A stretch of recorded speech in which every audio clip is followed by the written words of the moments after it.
Well, Facetune and other photo editing apps are hugely popular these days. And now people are taking in their edited photos to plastic surgeons, and the doctors actually suggest this. We have Dr. Christy Hamilton from Westlake Dermatology and Cosmetic Surgery joining us live along with patient Erin Richardson. Good morning.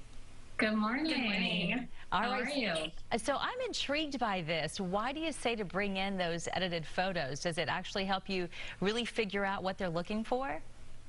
Yes, so as a plastic surgeon, you have to start with the building blocks and the anatomy of the patient's actual face. So before, it was really common, someone might bring in Kendall Jenner's nose, Angelina Jolie's lips, and they say, I want this. And that may be achievable if you have a starting point that's closer to that, but every patient's different, right?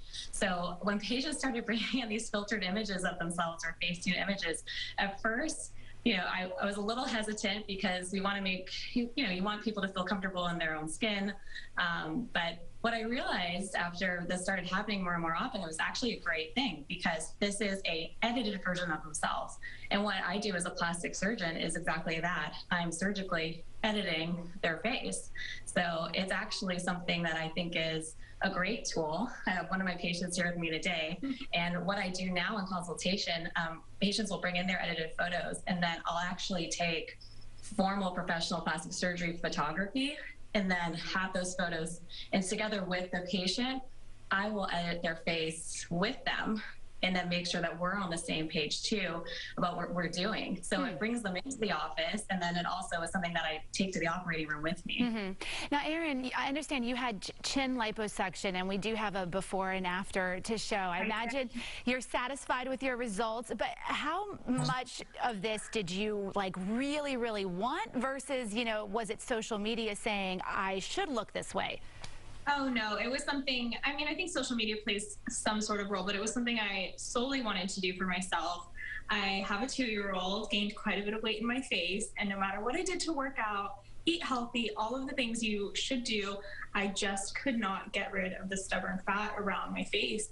So when I met with Dr. Hamilton, she went over some of the pictures that I had sent to her edited, kind of contouring my jaw a little bit to what I would love to have had as a surgical result. And she was able to provide just that for me. And I tell people all the time, it truly is life-changing. I mean, we're taking, selfies and pictures on social media, Instagram, all these things, and I feel so much more confident now, and I'm so happy with my results. Oh, that's huge. I'm glad you had a positive experience. Now, doctor, I want to ask you about different procedures. What would you suggest if someone at home is right now and they're thinking, I really want a procedure, what would you want them to contour a little bit online and bring to you? What body parts are we talking about? You can do, so mostly it's the face, but because we don't really have filters geared to breast or body much, but people will still edit their waistline.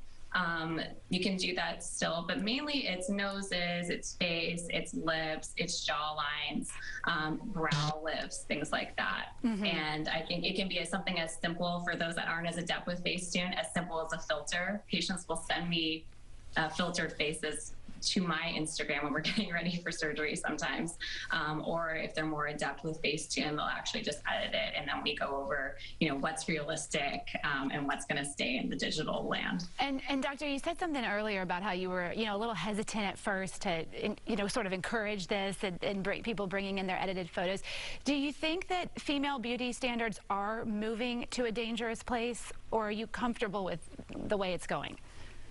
As an aesthetic plastic surgeon, this is clearly what I do. So I love patients like Erin. This is the story of my patients. It's like they come in, they feel good, they feel confident, but there's something that they want to tweak. So what I don't want is patients feeling pressure, like they have to change the way that they look for someone else or for social media. But if it's a tool that's allowing them to kind of achieve what they want to envision for themselves, I think that's very healthy and very positive.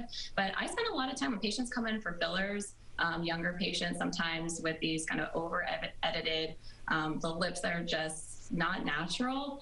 I try to talk those patients out of it, and if I'm not comfortable with it, I'm not going to do it either. So we want to maintain a healthy, body positive, face positive environment, and have this really be for patients to feel as, look as good as they feel. Oh, that's an important conversation. I'm glad you ended it on that note. Thank you for your time today to both of you. Thank you. It was a pleasure. Thank you so much. 9:20 right now.